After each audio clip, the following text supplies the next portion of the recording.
you're buying the things from the market, you just buy. Because I'm told that these days window shopping doesn't work. No. It And doesn't. if you go asking for too much reduction, Yeah. how Actually, you go to You the can't next even shop. ask.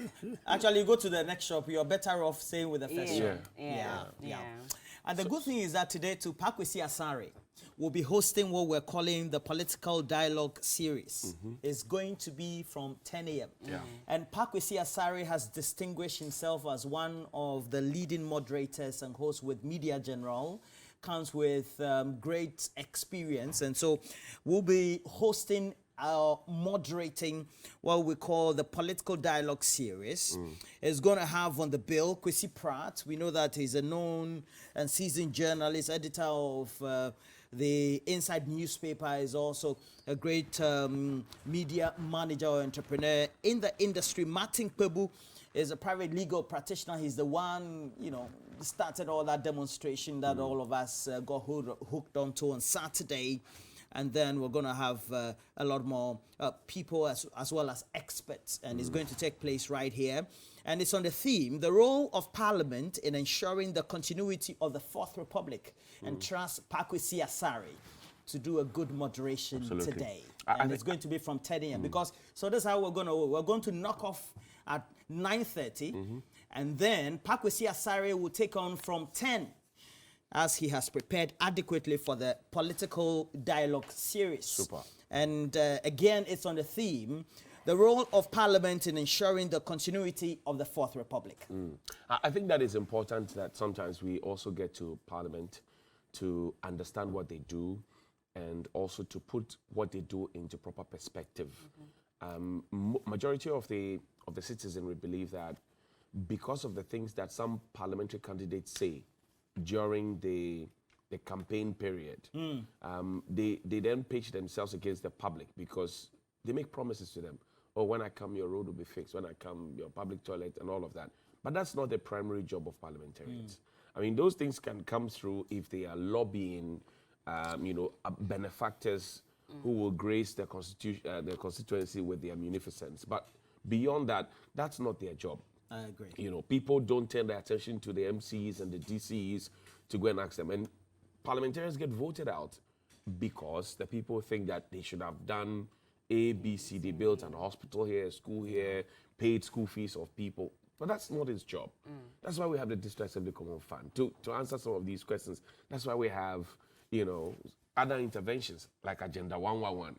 That's not the MP's job at all. So when you mount too much pressure on them, but I say they bring those things onto themselves. So let's examine.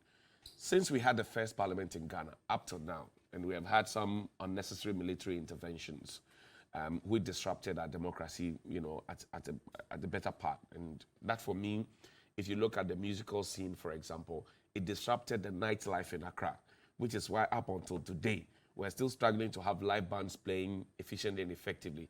People are just interested in drinking, chewing kebab, jumping around somewhere and going home. No proper entertainment. Where are the movie centers? All of those things come to play. But that's not the point. But if you examine from the first parliament up until now, you will recognize that people are beginning, especially Dr. Rashid Draman and all those people who watch parliament, they're beginning to question whether it is not time for us to change the requirement of who gets into parliament. Because you must have sound mind. Who checks that? Nobody.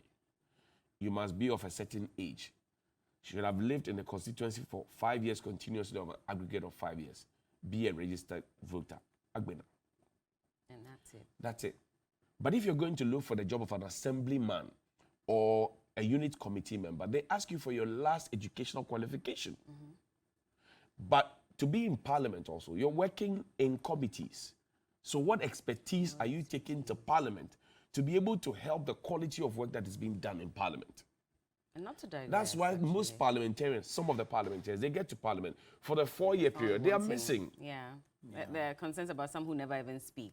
But Meanwhile, Parliament is supposed to be speaking Parler. But let's talk about the assemblies as well. And for me, that has been my biggest challenge, the fact that we're still not electing DCEs. And so even when there's a need for development in your community, you'll fall on the person that you elected into power, which is your MP. Absolutely. And so a DCE goes Then scot-free. And the hold that entire person assembly, responsible. exactly. So there are people who are building without permits. You are not going to ask a DCE why your home is flooding because you did not elect him into power. Because really, he won't even have any answers for you anyway. He will say that he's not there at the behest of you, but rather the president who appointed him. So he doesn't owe you any explanation. And that is why they get off so easily with lots of the things that they don't do right. There are two things there.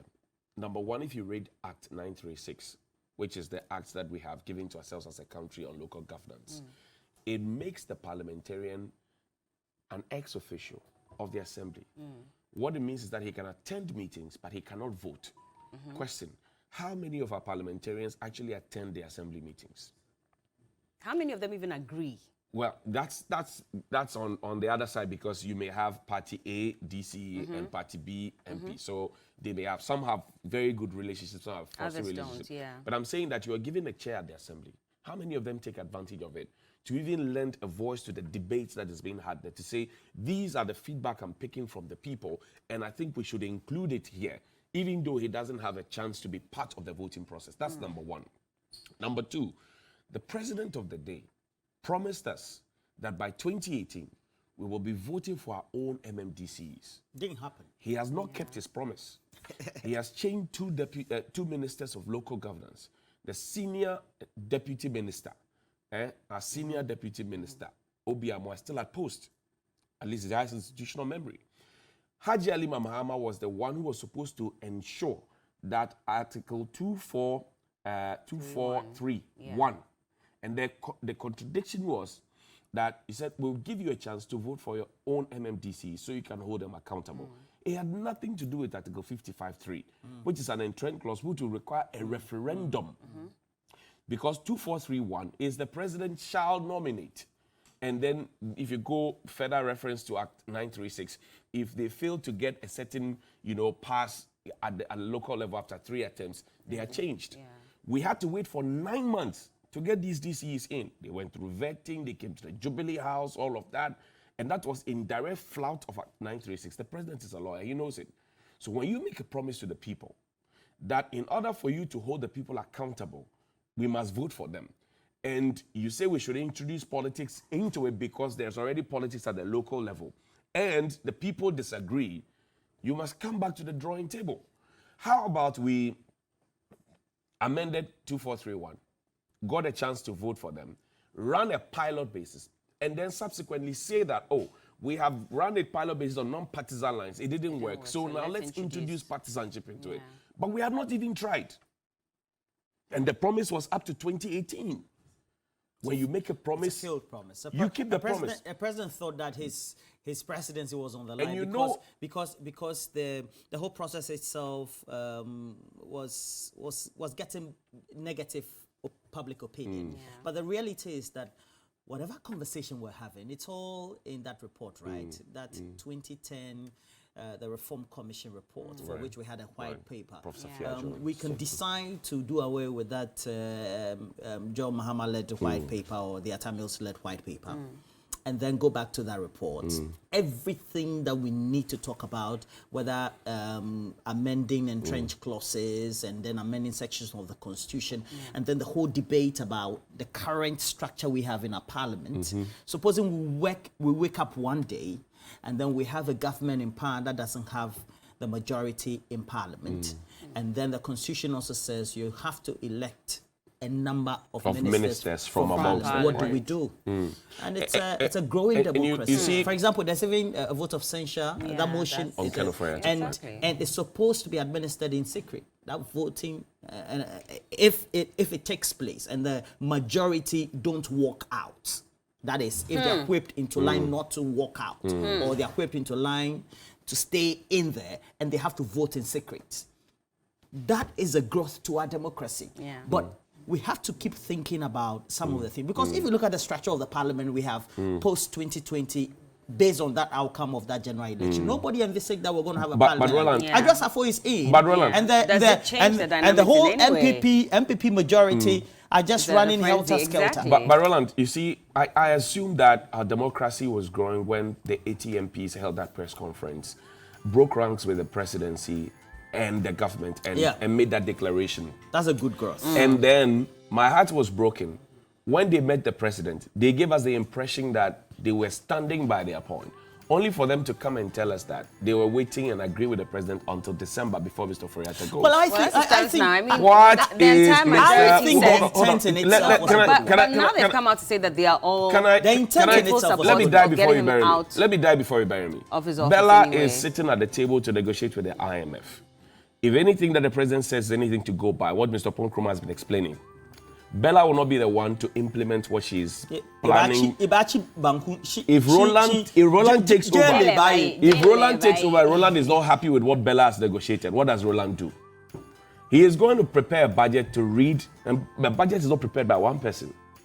Are you saying today that if Mr. Furiata Touchwood perish the thought, he's terminally ill, or if he dies, and Yamin Pengu, we will not find another finance But minister. we've seen a case where the Minister of Parliamentary Affairs was the one who read the budget in his absence. So what are we talking it is about? possible. So the to have someone ATMPs, read they the gave us budget. hope, and then they took the hope right away from us. But for me, I think that the intent in itself was very good, because you see, for example, there's Patrick Boama in there, who has been the deputy minister. Patrick Boama, Eugene is there. Yeah. So the intent is very Apiakubi good. himself has been It sets a deputy very minister good before. precedent, in my opinion, and it also lays out the position of those number of ministers who now transition it to influence the entire majority to stay on a certain course. That the finance minister has been very poor at his job. He needs to be sacked. The president, the appointing authority, he's the one who has supervised when did they realize this? Because they sat at the vetting table. They sat at the vetting table and endorsed him. They complained about Hawa Kumsin, right? She had the highest number of votes at the vetting table. 163. How do you come on national TV, point out issues? Kojo Ponkroma's microfinance issues came up. The testing regime at the airport, Attorney General couldn't answer, Foreign Affairs Minister couldn't answer, Health Minister, all of them. They all passed through the net. So Parliament is in itself is a problem as well. Because your job is to do checks and balance. That's what I'm saying. That's what we're doing. Yeah. The Minister for Parliamentary Affairs, he sits at cabinet. I think this is the best parliament we've had yet. When he brings the proposal from cabinet, he brings the proposal from cabinet, then he is the leader of government business here. And he is the one going to lead the business committee to table what they have brought from cabinet. Referee and Chaboleko. Now, there's another school of thought. Yes, you think that maybe it was good for the ATMPs to come out and say that we do not agree with, the leadership of, Ken Furiata, so he needs to go. But at the same time, could it also be that they probably came out just to show that we're actually doing something when in actual fact they did not mean it? Could it be that I as think well? they meant it. Because that It's is a also signal they another sent to school the of thought. president. Well, we'll never really And then they know the sent to the truth. country. We'll never really know the truth. There's still Is it to let their there's constituents still know a that timeline for this we are minister, thinking the finance along minister, to your go. path? But then If I were him, I would have gone. intend Because on a to- note of principle, what are you holding on to? Oh, well. The budget. It's an individual The reading decision. of the budget. He wants to ensure that The budget is supposed to IMF come deal goes at least he reads the budget and then by we the can take close a of the last decision. week of this month. We expect that the finance minister will read the budget, and will. subsequently, And then after that- and then we'll cap it with the IMF deal by the After close that, of See, the he will- The president should save us all of and then this he will and let the resign, or the man president go. will sack him. Yeah. Oh, really? It's the president. He said he would transform Ghana. Really?